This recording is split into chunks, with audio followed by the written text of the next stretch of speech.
ಜೀವರಾಜ್ ಅವರಿಗೆ ನಮ್ಮ ಶಾಸಕರಾಗಿ ಇವತ್ತು ಅವ್ರಿಗೆ ಅಥೆಂಟಿಕ್ ಆಗಿ ಅಂದರೆ ಕಾನೂನುಬಾತ್ಮಕವಾಗಿ ಓಟ್ ತಗೊಳ್ಳೋ ಮುಖಾಂತರ ಅವರು ಶಾಸಕರಾಗಿ ಇವತ್ತಿಂದ ಮೊನ್ನೆನೇ ಎಲೆಕ್ಷನ್ ಕಮಿಷನರ್ ಕೊಟ್ಟಿದ್ದಾರೆ. ಇವತ್ತು ಸ್ಪೀಕರ್ ಅವರು ಪ್ರಮಾಣ ವಚನ ಸ್ವೀಕಾರ ಮಾಡೋದ್ರ ಸಂವಿಧಾನದ ಹೆಸರಲ್ಲಿ ಪ್ರಮಾಣ ವಚನವನ್ನು ಸ್ವೀಕಾರ ಮಾಡಿದ್ದಾರೆ.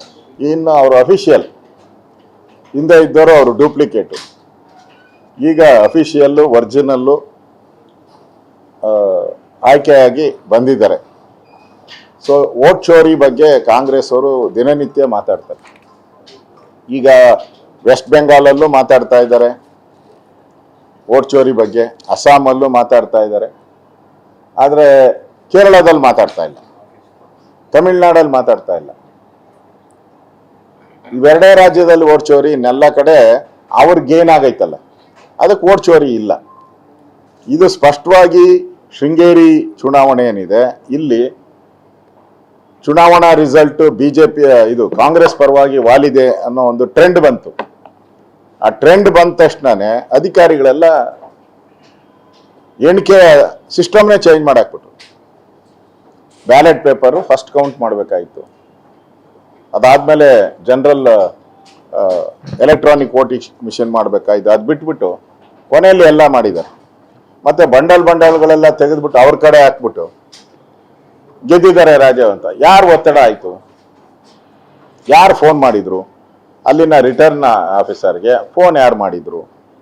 ಅಥವಾ ಅಲ್ಲಿನ ಜಿಲ್ಲಾಧಿಕಾರಿಗೆ ಫೋನ್ ಯಾರು ಮಾಡಿದ್ರು? ಇವೆಲ್ಲನೂ ಕೂಡ ತನಿಖೆ ಆಗಬೇಕು. ಇದನ್ನ CBI ಕೊಟ್ರೆ ಸರಿಯಾದಂಥ ತನಿಖೆ ಆಗ್ತೈತೆ.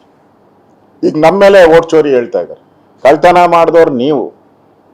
ನ್ಯಾಯಾಲಯ ಅದನ್ನ ಎತ್ತಿಡಿದಿದೆ. ಈಗ ನ್ಯಾಯಾಲಯ ಸ್ಪಷ್ಟವಾಗಿ ಹೇಳಿದೆ, ಕೌಂಟ್ ಮಾಡಬೇಕು, ಇಮಿಡಿಯೇಟ್ ಆಗಿ ರಿಸಲ್ಟ್ ಅನೌನ್ಸ್ ಮಾಡಬೇಕು ಅಂತ. ಆ ರಿಸಲ್ಟ್ ಅನೌನ್ಸ್ ಮಾಡೋಕ್ಕೂ ಬಿಟ್ಟಿಲ್ಲ. ಆಮೇಲೆ ನಾವು ಅವ್ರಿಗೆ ರಿಟರ್ನಿಂಗ್ ಆಫೀಸರ್ಗೆ ಕಂಡೆಂಪ್ಟ್ ನೋಟಿಸ್ ಕೊಟ್ರಿ. ನಾವು ಕಂಡೆಂಪ್ಟ್ ನೋಟಿಸ್ ಕೊಟ್ಟ ಮೇಲೆ ರಾತ್ರಿ 12 ಗಂಟೆಗೆ ಕೌಂಟ್ ಆದ ತಕ್ಷಣನೇ ಕೊಡಬೇಕಾಯ್ತು. ರಾತ್ರಿ 12ವರೆಗೆ ಅವ್ರಿಗೆ ಮಾರನೇ ದಿನ ರಾತ್ರಿ 12 ಗಂಟೆಗೆ ಜೀವರಾಜ್ ಅವ್ರಿಗೆ ಮೆಸೇಜ್ ಹಾಕ್ತಾರೆ, ನಿಮ್ಮದು ಅಕ್ಸೆಪ್ಟ್ ಮಾಡಿದಿರಿ ಅಂತೇಳಿ. ಅಂದರೆ ಏನು, ಒಂದು ದಿನ ಏನು ಮಾಡ್ತಾ ಇದ್ರಿ, ಯಾರು ಒತ್ತಡದಿಂದ ತಡೆ ಹಿಡಿದಿದ್ರಿ, ಇದನ್ನು ತನಿಖೆ ಭಾಗ ಆಗಬೇಕು. ಕೋರ್ಟ್ ಹೇಳಿದೆ, ಸ್ಪಷ್ಟವಾಗಿ ಹೇಳಿದೆ, ರಿಸಲ್ಟನ್ನು ಡಿಕ್ಲೇರ್ ಮಾಡಿ ಅಂತ ರಿಟರ್ನಿಂಗ್ ಆಫೀಸರ್ಗೆ ಹೇಳಿದ್ದಾರೆ. ಒಂದು ದಿನಗಳ ಕಾಲ ಪೆಂಡಿಂಗ್ ಯಾಕಿಟ್ರಿ? ನಮ್ದೆಲ್ಲ ಅನೌನ್ಸ್ ಆದ ತಕ್ಷಣನೇ ವಿತಿನ್ 2 ಮಿನಿಟ್ಸ್ ನಮಗೆಲ್ಲ ಕೊಟ್ಬಿಟ್ರು. ವಿತಿನ್ 2-3 ಮಿನಿಟ್ಸ್ ನಮಗೆಲ್ಲ ಕೊಟ್ಟರು ಸರ್ಟಿಫಿಕೇಟ್. ಇವ್ರಿಗೆ ಒಂದಿನ 24 ಗಂಟೆ ಯಾಕೆ? ಯಾರು ಒತ್ತಡ ಆಯಿತು? ಈಗ ಗುಂಡಾಗಿರಿ ಅಂತ ಎಲ್ಲ ಕಂಪ್ಲೇಂಟ್ ಕೊಟ್ಟಿದ್ದಾರೆ. ನೆನ್ನೆ ಕೋರ್ಟಲ್ಲೂ ಕೂಡ ಚೀಮಾರಿ ಹಾಕಿದ್ದಾರೆ, ಅವರು ಸರ್ಕಾರಕ್ಕೆ ಚೀಮಾರಿ ಹಾಕಿದ್ದಾರೆ. ಅಂದರೆ ಇಲ್ಲಿ ಕಳ್ತನ ಮಾಡಿರೋದು, ಕದ್ದಿರೋರು ಕಾಂಗ್ರೆಸ್ ಅವರು. ಒಂದು ರೀತಿ ದರೋಡೆಕೋರ ರೀತಿ ಮಾಡಿದ್ದಾರೆ. ದರೋಡೆಗಿಂತ ದೊಡ್ಡ ದರೋಡೆ ಇದು. ನನಗನ್ಸುತ್ತೆ ಕೋಲಾರದ ಮಾಲೂರಲ್ಲೂ ಕೂಡ ಇದೇ ಥರ ಆಗಿದೆ. ಅದನ್ನು ಕೋರ್ಟಲ್ಲಿ ನಾವು ಪ್ರಶ್ನೆ ಮಾಡಿದ್ದೀವಿ. ನನಗಂತದ್ದು ಈ ಸರ್ಕಾರನೇ ದಗಲ್ಬಾಜಿ ಸರ್ಕಾರ, ಇದು ಚೋರಿ ಸರ್ಕಾರ ಪಕ್ಕ. ಇದೊಂದು ಚೋರಿ ಸರ್ಕಾರ. ಇವರೆಲ್ಲ ಗೆದ್ದಿರೋದು ಹಿಂಗೆ ಬೋಗಸ್ ಮಾಡಿನೇ ಗೆದ್ದಿರೋ ಅಂಥದ್ದು ಸ್ಪಷ್ಟವಾಗಿ ಕಾಣ್ತಾ ಇದೆ. ಅದರಿಂದ ಕಾಂಗ್ರೆಸ್ ಅವರು BJP ಮೇಲೆ ಏನೋ ಮಾಡಿಬಿಟ್ಟಿದ್ದಾರೆ ಅಂದರೆ, ಅಧಿಕಾರಿಗಳಿದ್ದವ್ರು ಯಾರು? ನೀವೇ ಕಾಸು ತಗೊಂಡು ಹಾಕಿರೋದು ಅವ್ರನ್ನೆಲ್ಲ, ನೀವೇ ಲಂಚ ತಗೊಂಡು ಅವ್ರನ್ನೆಲ್ಲ ಅಲ್ಲಿ ಹಾಕಿರೋದು.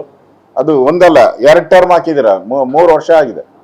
3 ವರ್ಷ ಅಂದರೆ 2 ಸರಿ ಬದಲಾಗಿದ್ದಾರೆ ಅಲ್ಲಿರೋರು.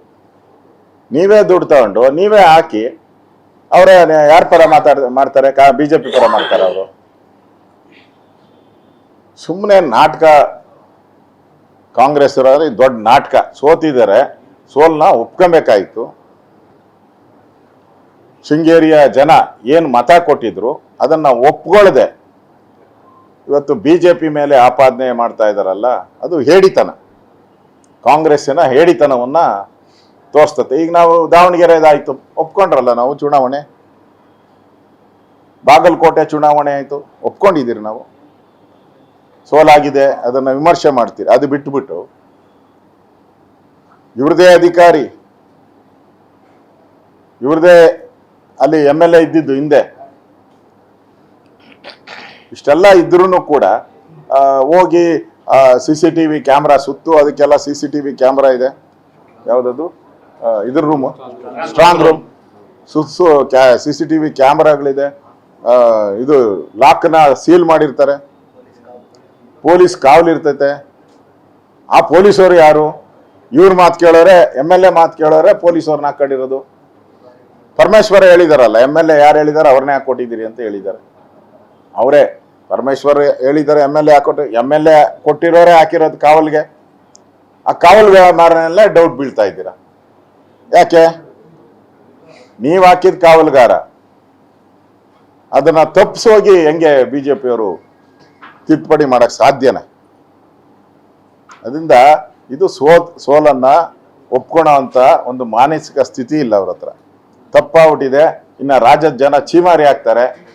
ಇವ್ರು ಗೆದ್ದಿರೋ 136 ಸ್ಥಾನನೂ ಕೂಡ ಹಿಂಗೆ ಗೆದ್ದಿದ್ದಾರೆ ಅಂತ ಜನ ಆಡ್ಕೊಂತಾರೆ ಅಂತ ಭಯದಿಂದ ಈ ತರದ ಹೇಳಿಕೆಗಳನ್ನ ಕೊಡ್ತಾ ಇದ್ದಾರೆ. ಇದು ಹೇಡಿಯ ಪರಮಾವಧಿ, ಕಾಂಗ್ರೆಸ್ಸಿನ ಹೇಡಿಯ ಪರಮಾವಧಿ.